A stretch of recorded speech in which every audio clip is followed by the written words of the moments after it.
யார் தங்கத்தையும் வெள்ளியையும் சேகரித்து வைத்திருக்கிறார்களோ என்று சொல்லக்கூடிய ஒரு திருமறை வசனம் இறங்கியது.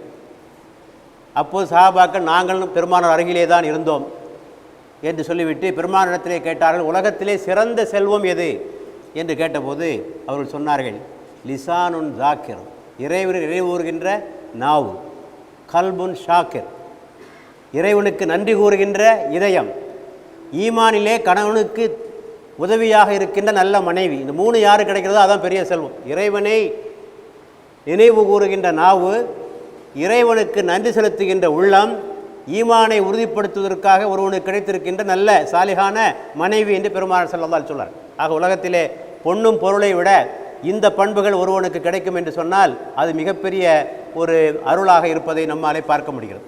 யார் தங்கத்தையும் வெள்ளியையும் சேகரித்து வைத்திருக்கிறார்களோ என்று சொல்லக்கூடிய ஒரு திருமறை வசனம் இறங்கியது. அப்போது சஹாபாக்கள் நாங்களும் பெருமானார்